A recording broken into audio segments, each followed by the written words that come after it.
Aujourd'hui, je décerne mes récompenses 2025 consacrées aux plus belles créations qui m'ont émue et qui m'ont bouleversée et pour lesquelles je reconnais une certaine originalité. Quelles sont mes distinctions 2025? Réponse tout de suite. Bonjour à tous, bienvenue sur ma chaîne. Aujourd'hui, je vous propose la nuit Mirabilia en toute grandiloquence pour vous présenter les créations qui m'ont le plus étonnée, le plus épatée de cette année 2025. Il y a des choses plus anciennes et d'autres beaucoup plus récentes et j'ai envie de partager avec vous les questions que j'ai référencées dans mon carnet. Je vous les liste évidemment en barre d'infos si vous souhaitez les reprendre et participer à cette nuit Mirabilia. On se retrouve en commentaire et j'ai très hâte de lire vos réponses à vous. J'ai fait ma bonne élève, j'ai tout préparé pour que ce soit le plus fluide possible et on commence tout de suite. Distinction numéro 1, le parfum que j'ai le plus porté. Sans surprise, c'est celui-ci. C'est Muscotahara Vanilla de Gulf Orchid, qui est un parfum très simple, très féminin. Je vous en parle de manière récurrente sur ma chaîne depuis plus d'un an maintenant, donc je ne vais pas m'étaler dessus. Je vous invite à aller regarder mes autres vidéos si les descriptions plus longues vous intéressent. Il m'en reste un peu parce que je l'économise, malgré tous les parfums que je possède. Celui-ci me plaît vraiment beaucoup. Il est simple, c'est un parfum qui se porte été comme hiver, il plaît à tout le monde, on n'a pas trop peur de l'utiliser vu le rapport qualité-prix. Donc c'est un parfum que je voulais absolument inclure dans cette vidéo parce que ce n'est pas forcément le plus beau que je possède, mais il faut être honnête, c'est celui que j'ai le plus porté cette année. Parfois, on ne se rend pas forcément compte de la réalité des choses, donc je vous invite à regarder vous dans votre collection lequel vous êtes le plus enclin à soulever par rapport à d'autres créations. Le parfum mini prix que je préfère. Ça, c'est une découverte très récente. Je vais vous préparer une vidéo dédiée. Je ne vais pas trop rentrer dans les détails, mais c'est un parfum de la maison Al Rehab. C'est un parfum qui s'appelle Chocomusc, qui coûte une dizaine d'euros. Je crois que c'est 11 euros maximum. Il se présente comme ceci. Je l'ai déjà porté, je suis devenue totalement addict. Ce n'est pas le parfum qui a le plus de tenue et le plus de diffusion. C'est un parfum vraiment pour soi. C'est un parfum qui est gourmand, qui est adorable. Je vous liste évidemment également toutes les références en barre d'infos si vous voulez aller les consulter. Ça, j'en parlerai dans une vidéo dédiée pour vous faire une revue complète. Si vous voulez sentir un mix de caramel vanillé, c'est vers celui-ci que vous devez aller si vous ne voulez pas dépenser 200 euros. Troisième distinction, mon plus bel achat de cette année. Cette année, j'ai fait un peu d'achats parfumés, principalement de seconde main ou alors grâce à des offres. Je suis très fière de moi parce que j'en ai pas acheté énormément comparé à d'autres années. Je vais choisir, sans grande surprise également, mon plus bel achat, celui que je suis vraiment content d'avoir fait en full size. Je pense que vous avez deviné, c'est L'air de rien de Miller Harris. Quand je suis triste, quand j'ai envie d'aller sentir moi, de me mettre en tête-à-tête avec moi-même, juste pour moi, eh bien je vais vers L'air de rien. Je vous en ai parlé plein de fois de ce parfum, donc c'est pareil, je ne vais pas rentrer trop dans le détail par rapport à d'autres parfums plus tard dans la vidéo. Celui-ci est très beau, c'est un parfum juste pour moi, que j'aime bien mettre mon nez dans mes poignets quand j'en mets, j'aime bien le porter pour aller dormir, quand j'ai un coup de déprime, voilà, je vais en mettre sur mon écharpe et je vais me réconforter dedans. C'est un peu mon parfum doudou. Donc mon plus bel achat de cette année, c'est celui-ci. Distinction suivante, le plus joyeux de ma collection. Je ne sais pas ce qu'on pourrait considérer comme joyeux. Est-ce que selon vous, ce serait quelque chose de très dynamique avec des agrumes, quelque chose de très floral, très féminin? Je pense que le bonheur et le côté joyeux de la vie est très différent selon les personnes. Moi, j'ai décidé de partir vers une création qui m'inspire, le renouveau, qui me tire vers le haut, le printemps, les fleurs qui éclorent, les balades dans le parc quand il commence à refaire beau. Et je pense que le parfum qui représente tout ça pour moi, c'est évidemment Tilia de Marc-Antoine Barrois. Je vous en ai parlé de nombreuses fois également.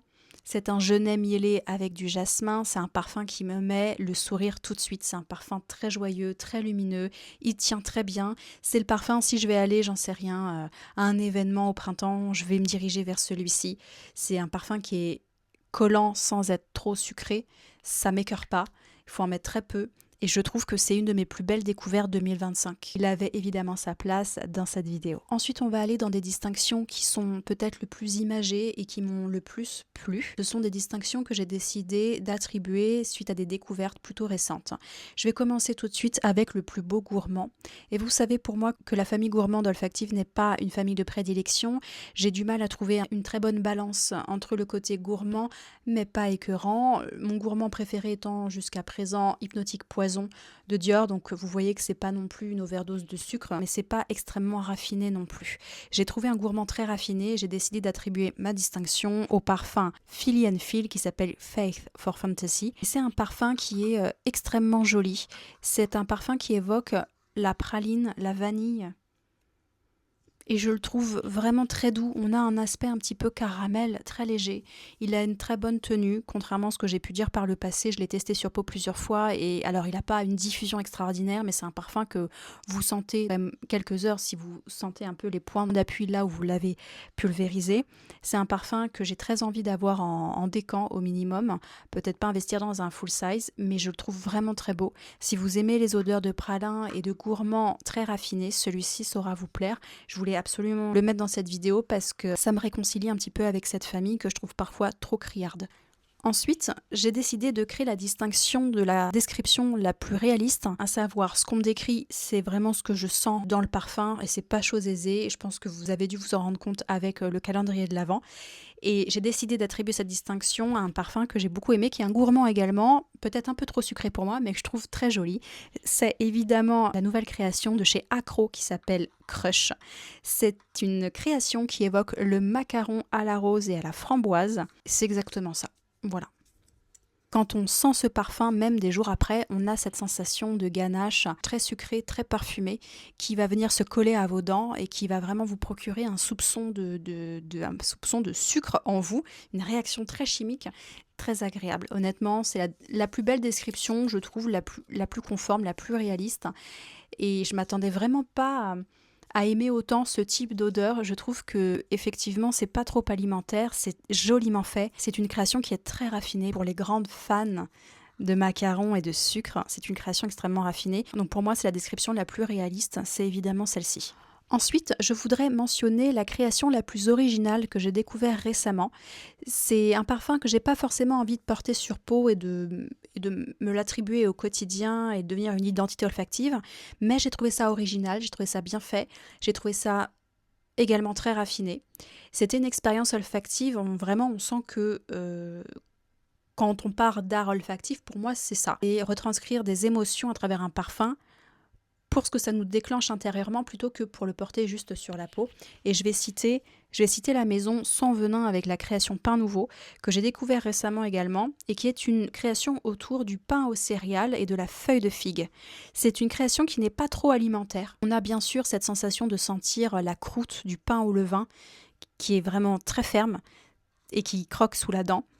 Et c'est comme si on avait une tranche de pain aux céréales frottée avec de la feuille de figue. Il a une très belle évolution sur peau. C'est pas quelque chose qui va vraiment venir vous envahir et vous envelopper. C'est une odeur qui est légèrement gourmande, c'est une odeur boulangère, un peu farine ancienne. Si vous êtes des adeptes de tout ce qui est pain au levain, pain à la farine de châtaigne, d'une autre vision de la boulangerie, je pense que ça peut vous plaire. Pourtant, j'ai déjà senti par le passé des créations qui voulaient reproduire des plats plus salés et ça n'a pas été spécialement heureux pour moi, ou en tout cas c'était soit trop brutal, soit trop éloigné. Ça c'est le juste milieu parfait, donc la création la plus originale pour moi, j'ai envie de mettre Pain Nouveau. J'ai envie de citer Pain Nouveau parce que c'est pour ça aussi que j'aime la parfumerie, c'est pour être surprise. Dans mes distinctions, il y a le parfum le plus poétique. Je remercie l'une d'entre vous qui me l'a fait découvrir, tu vas te reconnaître si tu regardes ma vidéo. J'en profite ici pour glisser un message. Merci à toutes les personnes qui m'ont envoyé des échantillons, avec qui j'ai fait des échanges et tout ça, parce que vous m'avez permis de découvrir énormément de choses. J'ai eu beaucoup de coups de cœur parmi ces références. Je ne vais pas toutes les mentionner dans cette vidéo évidemment. C'est un prétexte pour vous dire merci en passant. Le parfum le plus poétique pour moi, celui qui m'a donné envie de m'asseoir sous un arbre et de lire, d'être plutôt dans la contemplation, c'est un parfum de la maison d'Orsay, Paris. Les parfums d'Orsay, Paris, et c'est le parfum qui s'appelle Vouloir être ailleurs. Je sais que cette année, au printemps, on a beaucoup parlé du tilleul. C'est un arbre qui est souvent utilisé pour représenter le renouveau, l'odeur du miel, sans que ce soit trop cire d'abeille. On associe parfois des fleurs un peu plus blanches avec, et on a toute une panoplie de tilleuls, du plus sucré au plus réaliste. Et celui-ci, ça m'a fait l'effet d'un tilleul plus vert que mielé. Donc on est plus dans l'odeur de la feuille végétale que de la fleur. Croyez-moi, il y a quand même une différence. C'est un mélange de fleurs de tilleul et de bois d'acacia. Et il est joli. Il est joli. J'ai rien de plus à vous dire dessus. C'est un parfum qui porte en lui une certaine mélancolie, d'une réminiscence d'un jour de printemps. C'est très littéraire ce que je vous dis, mais c'est comme si vous vous rappeliez un souvenir qui a eu lieu au printemps. Ça me fait l'effet un peu de jeunes femmes aristocratiques début XXe siècle qui vont passer le dimanche le déjeuner sous un arbre avec leurs ombrelles et leurs grandes robes blanches. Il y a une évolution un peu poudrée mais très verte, légèrement mielée, mais alors on est sur de l'acacia, donc c'est pas vraiment sucré. Si vous aimez la création Bois Lumière d'Anatole Le Breton, vous verrez peut-être un clin d'œil très très très très loin. Mais c'est ce genre de souvenir. Il est magnifique. Ce serait un parfum pour moi aristocratique de printemps. C'est le plus poétique que j'ai senti dernièrement. Donc oui, évidemment, je lui décerne cette récompense. Il me reste 2 récompenses à décerner. La prochaine catégorie, c'est la création la plus étonnante. J'ai fait un unboxing cette année d'une maison de parfum qui est axée naturel, qui accorde une grande importance aux matières premières et qui a un positionnement un peu différent des autres maisons de parfum. C'est la maison Racine. Et ce sont majoritairement des créations tournées autour du végétal, autour de la nature, avec plusieurs évocations de moments de journée, que ce soit la nuit, le jour, le côté terreux, le côté aérien, le côté végétal de la terre. Et il y a une création qui m'a particulièrement plu et qui est composée majoritairement de feuilles de violette, vous avez du néroli, de la fleur d'oranger et vous avez surtout de l'angélique. Et c'est une odeur que j'ai beaucoup appréciée, qui n'était pas une odeur que j'avais l'habitude de sentir. Donc ça m'a beaucoup étonnée et ça m'a plu parce que j'ai été un peu bousculée dans mes habitudes olfactives. C'est le parfum qui s'appelle Verdeur. Verdeur, c'est une grande envolée d'angélique avec de l'iris, de la violette et du vétiver. Je sens bien le vétiver qui est une note que j'apprécie particulièrement. Je trouve que quand elle est couplée avec certaines autres matières premières, ça donne un twist au parfum auquel on ne s'attend pas forcément. Verdeur, c'est un parfum qui m'a beaucoup étonnée parce que sur le papier, jamais je me serais dirigée vers lui. Le nom ne m'appelait pas spécialement, les notes non plus. Et en fait, on a un côté un petit peu cosmétique par la violette et l'iris qui est renforcé par un vétiver. Et l'angélique donne une touche assez étonnante, c'est le mot. C'est le mot, ça m'a beaucoup plu et je pense que je pourrais le coupler avec Vouloir être ailleurs. Je pense qu'un mélange des deux, ça donnerait quelque chose d'assez unique et d'assez végétal finalement, tourné vers la nature. Et ça, c'est vraiment très beau. Donc Verdeur de Racine, je lui accorde cette distinction. Et enfin, dernière distinction, mon coup de cœur le plus récent, c'est une création de la maison Estoras qui s'appelle Shorts of Asyut. C'est une évocation des rivages le long du Nil et ça comprend dans sa composition de la feuille de violette, de l'ambre, du genévrier. C'est celui que je porte aujourd'hui. Et ma foi, je trouve que la feuille de violette, ça a été une révélation déjà cette année. Je trouve qu'en cosmétique, c'est la note que je préfère, peut-être plus que l'iris. Parce que l'iris, on connaît, je connais plein de créations autour de ça. La feuille de violette, c'est différent et souvent, on est plein de préjugés quant à la violette parce que ça peut très vite faire désuet vintage et pas dans le bon sens du terme, selon moi. Là, ça fait plusieurs créations que je sens cette matière première et j'adore. La violette avec le genévrier, c'est magique. C'est magique, aussi bien sur un homme que sur une femme. Je l'aime beaucoup. Je l'aime beaucoup, ça a été mon coup de cœur le plus récent. C'est pas quelque chose de sucré, c'est pas cosmétique. C'est une odeur simplement poudrée, enroulée dans du genévrier. Et ça a une dualité, en fait, en lui. Sur papier, ce seraient des notes qui, selon moi, auraient eu du mal à fonctionner. Et je suis assez ébahie du résultat. Donc oui, c'est le plus récent, celui que je préfère. Et il fallait absolument que je le mette dans cette vidéo parce que il est sur ma wishlist, mais ça, faut pas le dire. Évidemment, j'aurais pu citer bien d'autres créations que j'ai adorées, notamment Elayo, mais c'est vrai que je vous en ai parlé il n'y a pas très longtemps, donc je ne l'ai pas inclus. Mais voilà, il y a plein d'autres parfums que j'ai adorés, que je vais garder pour de prochaines vidéos parce que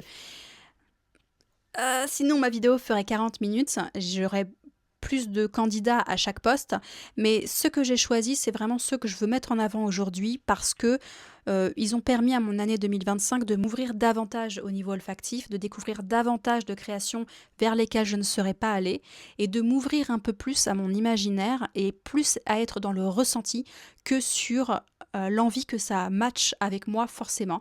Parce que parfois on achète des parfums au vu des notes et ça marche pas sur nous parce que c'est une histoire d'alchimie. J'ai très hâte, si vous voulez participer, de lire vos réponses sous cette vidéo. Regardez bien la barre d'infos pour avoir la liste des questions. J'en profite pour vous souhaiter de très belles fêtes de fin d'année. J'espère que vous passerez de bons moments et on se retrouve bientôt pour une prochaine vidéo.